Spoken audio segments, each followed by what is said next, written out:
tudo bonitinho aqui. Vamos lá? Então já vamos começar. Bisoto. Eu ia até colocar então, já que você deu esse spoiler. Coloca.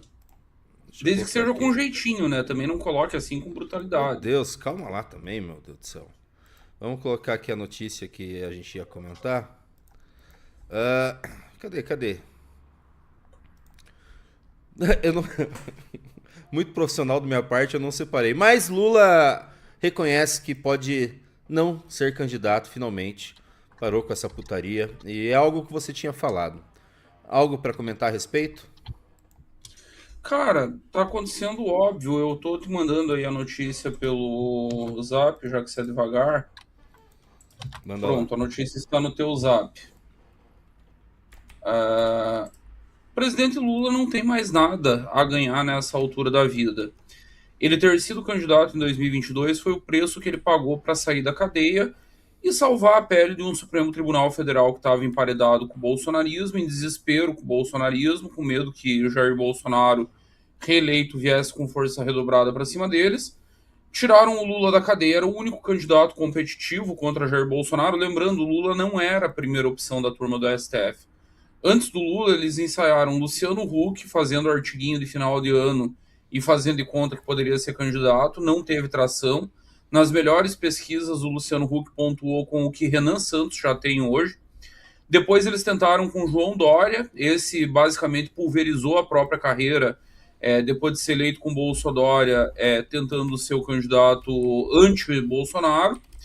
E aí, em desespero, como última alternativa para derrotar o Jair Bolsonaro em 2022, o sistema apelou para Lula. Qual que é a situação no momento? E não é de momento, é uma situação que vem desde antes das sanções, que não mudou estruturalmente com as sanções, a despeito que as manchetes disseram na época, e eu dizia que estava todo mundo maluco, que estava todo mundo surtando.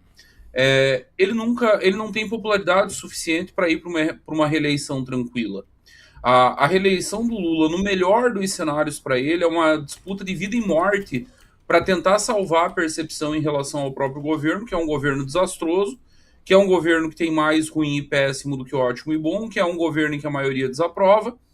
Ele teria que ir para a eleição para tentar salvar a imagem desse governo que está ruim por 4 anos. Tipo, você não faz milagre em período eleitoral.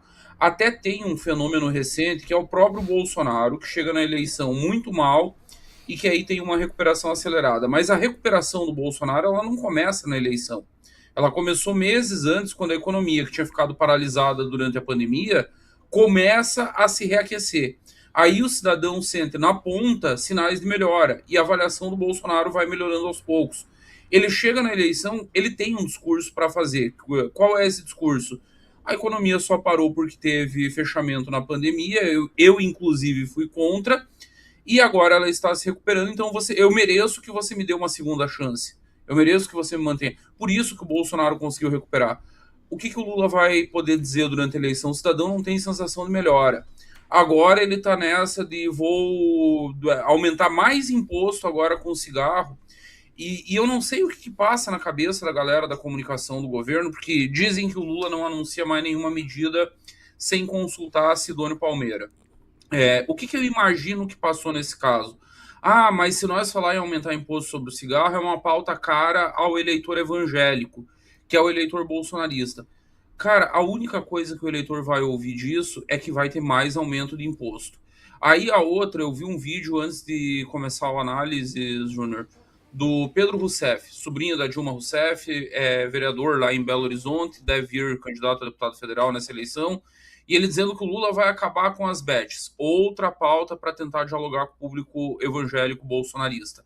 Esse público é indialogável, estou usando um neologismo aqui. Ele não vai conseguir entrar.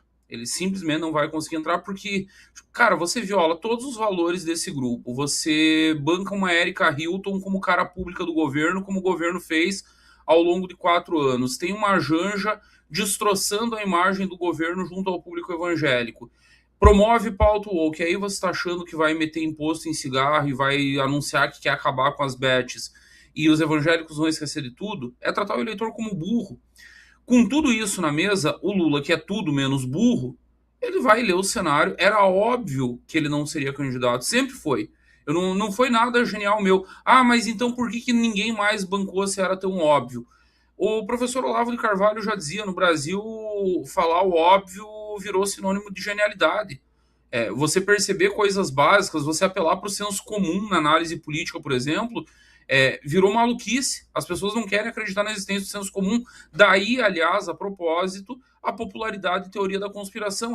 As pessoas no Brasil estão com uma facilidade muito maior em acreditar que existe um plano mirabolante, que existe uma seita secreta, uma cabala ultra secreta operando grandes negociatas, grandes acordos, acreditar no pastor Sandro Rocha e o Lula sendo substituído por clones, do que ler a realidade como ela é, um governo ruim, com baixa popularidade, com baixa aprovação, sem ter o que mostrar na campanha, e que, portanto, o cara não vai ser candidato. Ainda mais um cara que colocaria na mesa, indo para essa disputa, 3 vitórias nas últimas 3 vezes que ele concorreu, eleição e reeleição da sucessora, e reelegeu a sucessora num cenário muito, muito difícil, e botar um Fernando Haddad, que ninguém conhecia, que havia sido humilhado na disputa pela reeleição em São Paulo na prefeitura, no segundo turno e fazer 45% dos votos. Foi uma grande eleição do Haddad e do PT em 2018, com o Lula na cadeia. Ele vai torrar todo esse patrimônio político. O Lula pode ser muitas coisas, burro ele não é.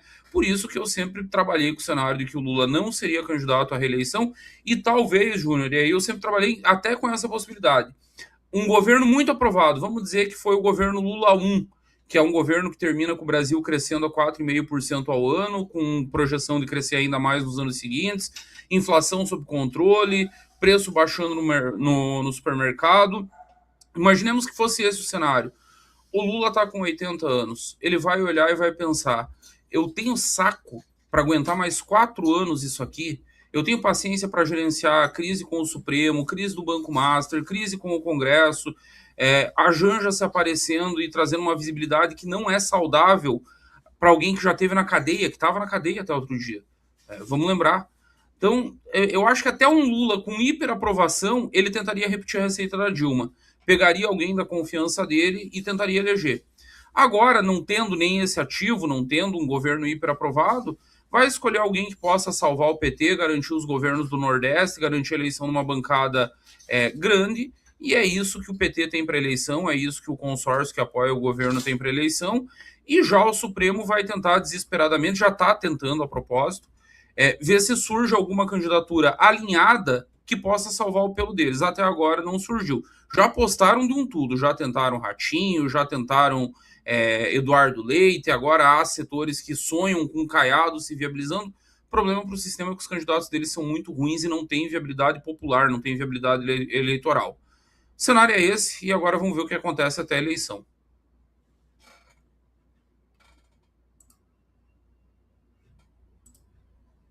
Eu não te ouço, Júnior.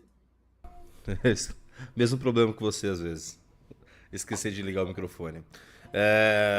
Aqui então tem a citação do Lula, né? Ele deu uma entrevista pro ICL, o Instituto Chupa Lula, e ele falou o seguinte: eu não decidi se serei candidato ainda, ou seja, acho que ele não vai ser candidato.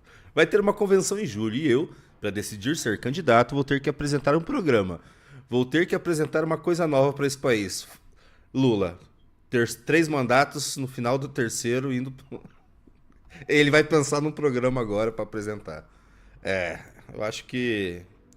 Acho que ficou azedo, hein, senhor Bezerra? Eles vão apresentar o programa e o programa é salvar o Brasil do fascismo, e é isso, é o que tem para hoje, é o que a candidatura do Haddad vai representar, tentando pegar setores dessa neo-esquerda, pseudo-intelectual, limpinha, fofinha de São Paulo, com Faria Lima, e tenta salvar o que dá, tenta garantir pelo menos... Cara, eu tinha um piso, chegou a ser um piso do Lula na casa dos 40%. Sem Lula, esse piso do PT, para qualquer candidato petista, era 30%. De 6 meses para cá, o piso do Lula virou algo na casa dos 35%, a depender do cenário. E o piso do Haddad é menor ainda, está dado lá pela pesquisa Datafolha, é 25%. Situação desesperadora, eles têm que...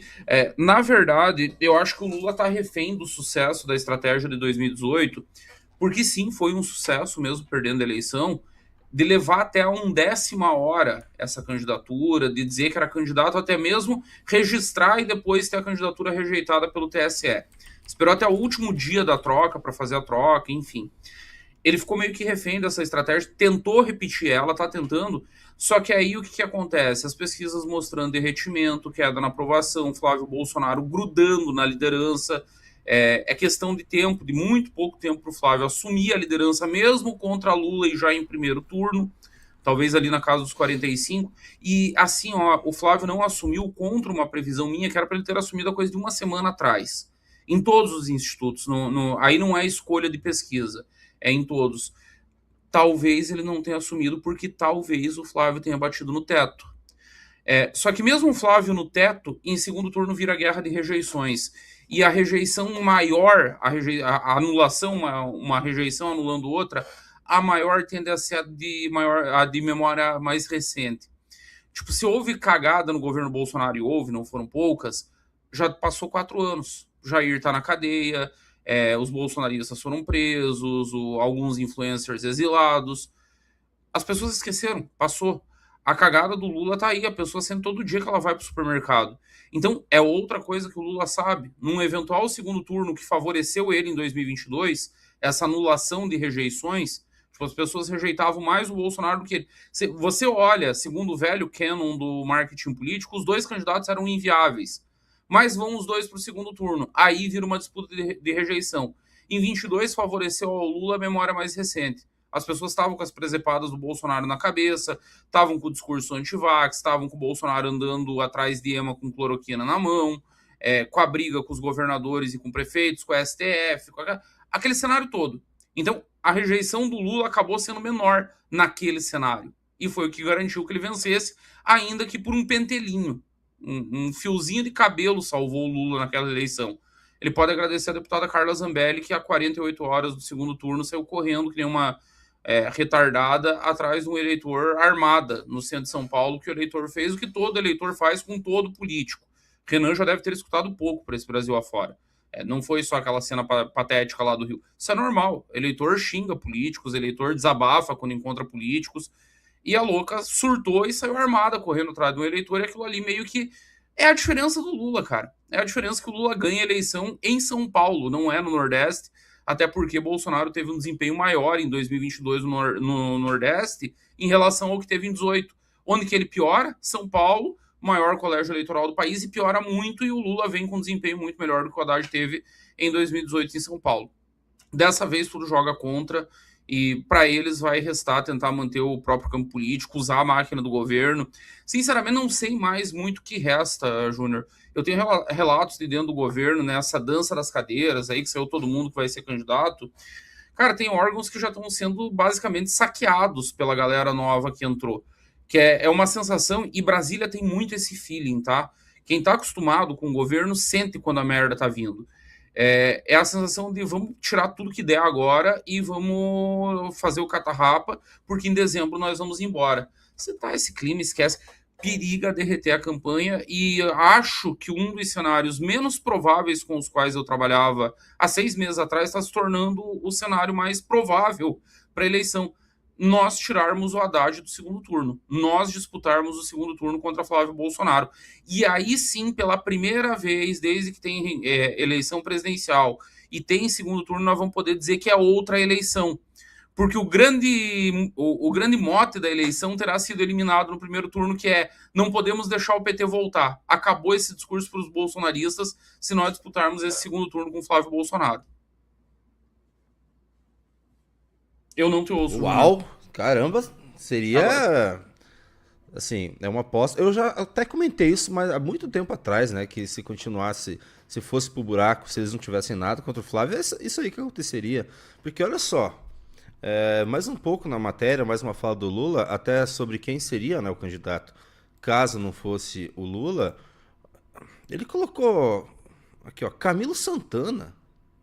Pô, que Camilo Santana, mano? Ó. Cara, eles estão tateando porque justamente eles sabem que o Haddad tem um desempenho eleitoral fraco. O Haddad não ganha uma eleição desde 2012, Júnior. Ele disputou em 16, ele disputou em 18, ele disputou em 20, ele disputou em 22 e ele não ganha uma eleição desde 2012. E aí eles estão tateando. Há 6 meses atrás, se me perguntasse, vai o Camilo, é o Haddad. Tem uma coisa no petismo que é muito forte. O PT é São Paulo. O PT não é Rio Grande do Sul, o PT não é Bahia. Mas está o governo da Bahia há 20 anos, ministro da Casa Civil, líder do governo no Senado. O PT é São Paulo e o PT é Lula. Só que assim, na sucessão, o Lula deu um bypass no PT de São Paulo. O PT de São Paulo não queria Dilma. E teve que engolir, porque o Lula decidiu. Talvez o Lula tá tateando, tentando encontrar uma outra Dilma. E daí, o outro erro de marketagem. É bom que eles não vão corrigir, porque eles ainda acreditam em toda essa bobajada. Nas pesquisas do governo, está dizendo que educação é o ministério com melhor desempenho.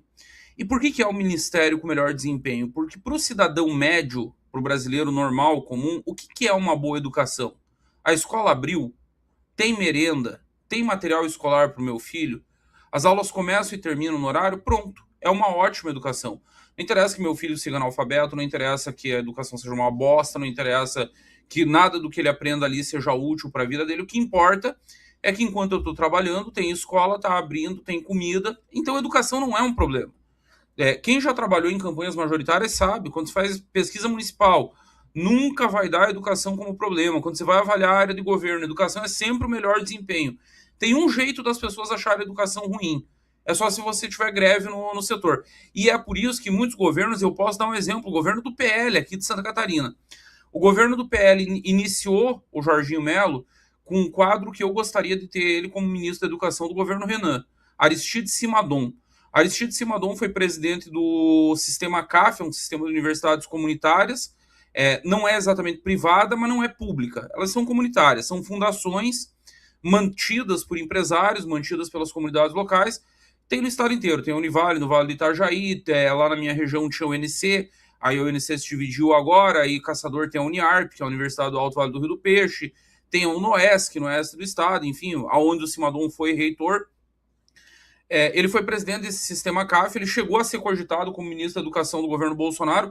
É um gigantesco quadro, extremamente capaz, manja de educação. Simadon ficou 2 anos e meio no governo Jorginho. Ele não aguentou mais a politicagem dentro da secretaria, ele não aguentou mais pressão do sindicato dos professores, do Sinte.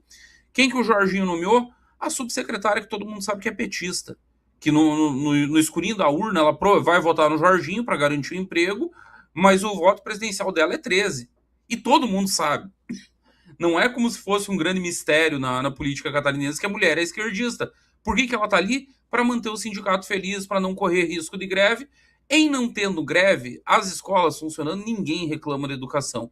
Mas a marketagem petista está olhando, não, o ministro que tem um bom desempenho é o Camilo, então vamos com o Camilo porque nós vamos dizer que ele vai defender o legado da educação. Aí, esse papo do Lula aí, um novo projeto para o Brasil, qual que é o nome? Cara, eles estão falando desse projeto da educação desde a Dilma.